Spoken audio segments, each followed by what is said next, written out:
குட்டிமா, இன்னைக்கு சாமிக்கு என்ன வைப்போம்? Red button. Okay, red button பண்ணலாமா? ஒரே மாதிரி ஸ்நாக்ஸ் செஞ்சு செஞ்சு கொடுத்த போர் அடிக்காம இந்த மாதிரி கொஞ்சம் டிஃப்ரெண்ட்டாக குழந்தைங்களுக்கு செஞ்சு கொடுங்க. ஒரு பேனில் ஒரு டீஸ்பூன் அளவுக்கு எண்ணெய் விட்டுட்டு கடுகு, சீரகம், கடலைப்பருப்பு போட்டு தாளிச்சிட்டு கொஞ்சமாக ஒரு கொத்து கருவேப்பிலையும் சேர்த்துக்கலாம். கருவேப்பிலை நல்லா பொரிஞ்சு வந்ததுக்கு அப்புறமா இதில் ஒரு 1.5 கப் அளவுக்கு தண்ணி ஊற்றிக்கலாம். 1/2 கப்பு ரவைக்கு 1.5 கப்பு தண்ணி, இதுதான் அளவு.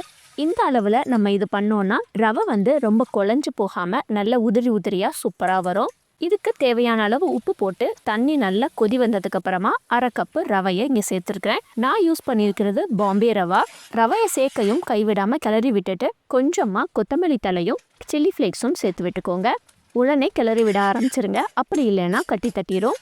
ஓரளவுக்கு தண்ணி எல்லாம் வத்தினதுக்கு அப்புறமா இதை ஒரு 2 நிமிஷம் லோ ஃப்ளேமில் தட்டு போட்டு மூடி வச்சிடலாம். இதை நல்லா வெந்து வரட்டும்.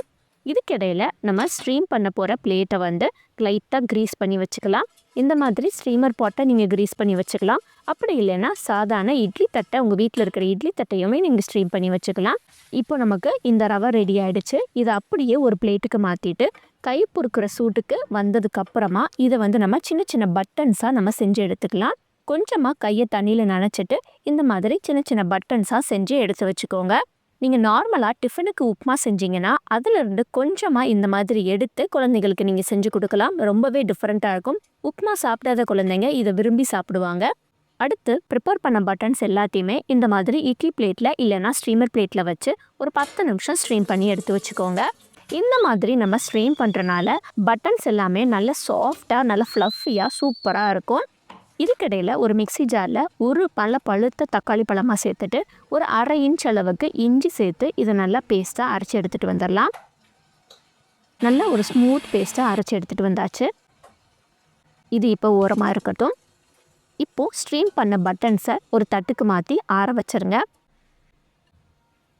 அடுத்து அதே கடாயிலேயே ஒரு டீஸ்பூன் அளவுக்கு எண்ணெய் விட்டு கொஞ்சமாக கடுகு, சீரகம், கருவேப்பிலை போட்டு தாளிச்சிட்டு கொஞ்சமாக வாசத்துக்கு பெருங்காயத்தூளும் சேர்த்துக்கோங்க. அடுத்து நம்ம அரைச்சி வச்சிருந்த தக்காளி இஞ்சி பேஸ்ட்டை இதில் சேர்த்துக்கலாம். இதுதான் அந்த ரெட் மசாலாக்குரிய பேஸ் கிரேவி. இது கூட கொஞ்சமாக காஷ்மீரி மிளகாத்தூள் சேர்த்துக்கோங்க. கலருக்காக நான் காஷ்மீரி மிளகாத்தூள் சேர்த்துருக்கிறேன். இந்த மசாலாவுக்கு தேவையான அளவு உப்பு போட்டு இதை நல்லா சுருள வதக்கி எடுத்துக்கலாம். அதுக்கப்புறமா நம்ம ரெடி பண்ணி வச்சிருந்த பட்டன்ஸ் இதில் சேர்த்து நல்லா ஒரு பரட்டி எடுத்துருங்க. முதல்ல மசாலா ஒட்டாத மாதிரி தான் இருக்கும். கொஞ்சம் கலரி விட்டுட்டே இருந்தீங்கன்னா நல்லா பிடிச்சிக்கும் மசாலா. இப்போ இதை லாஸ்ட்டாக ஒரு 2 நிமிஷம் தட்டு போட்டு மூடி வச்சு சர்வ் பண்ணி பாருங்கள். செம்மையாக இருக்கும். இப்படி தான் குழந்தைங்க திரும்ப திரும்ப கேட்பாங்க.